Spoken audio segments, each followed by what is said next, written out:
So, this next video is on a very straightforward topic. It's on Jesus' teachings on love. So, what you need to talk about here essentially is how Jesus told us to love others, all right? And about what that meant, about how that shows love to God as well, all right? And then make sure you're aware of some strategies or some words you can use about when you're talking about the impact about how Catholics can show love. So, let's get into it, all right? First things first, Jesus said loving God was the most important thing, okay? The reason for that is that he said the greatest commandment is love thy God. Impact of this, Catholics should show love to God. How can they do that? Prayer and worship, okay?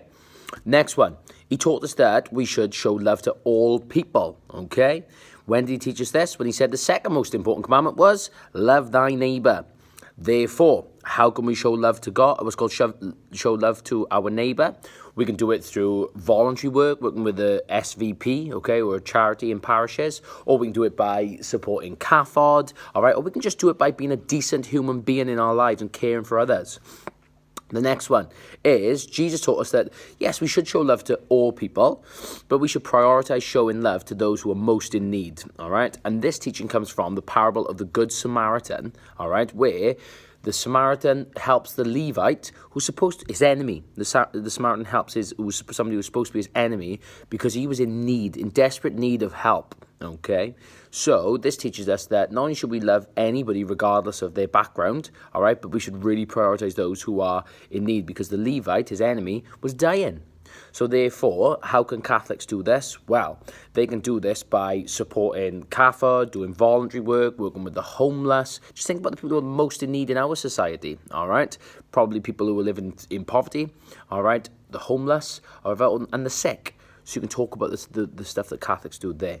The next one, Jesus taught that showing love to others is also showing love to God. And this is because in the parable of the sheep and the goats, Jesus says about when you came to visit me in prison, you did that for me, okay? When I was sick and you visited me, you did that for me.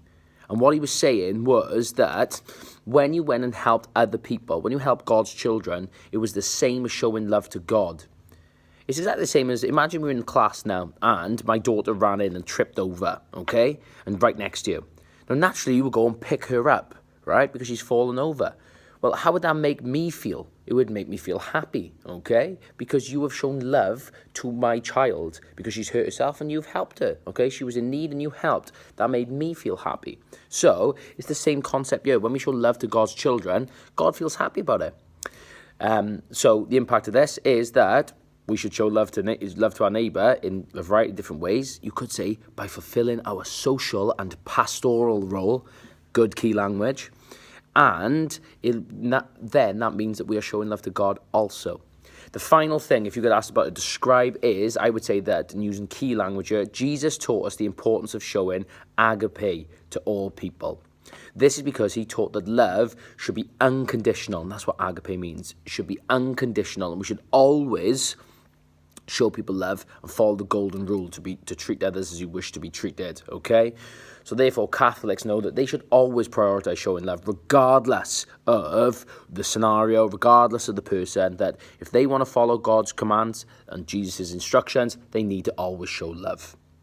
Now, if this came up as the evaluation question, you'll probably say something like, following Jesus' teachings on love is far too difficult. Discuss. Now, you use all those points I've just said, but when it comes to the alternative, right, the points to use are these. Number one, Jesus is God and omnibenevolent, so it's easy for him to be able to show love. And this is because, obviously, that he's not human beings who are not perfect, okay? And it was called that at times we fail, okay, to follow sort of God's instruction, all right? We're not as strong as what God is or as perfect as what God is, all right? Therefore, Catholics would say the fact that something like reconciliation, the fact that that exists, proves that we cannot always show love because we make mistakes. And instead, we should always try to follow his teachings, but know that maybe there are times then we're not going to be able to show love to others. So maybe it is impossible to always follow those teachings. The second paragraph is a little bit easier, is that it is too hard to always show love to everyone. Why is this? This is because there are some people that we don't like, and that sometimes we may feel that they don't deserve our love. All right. So therefore, these people may argue that criminals or people who have caused us pain and inflicted sort of like suffering upon us, that it's just too difficult to show love to them. So those are your two alternative answers. Thank you.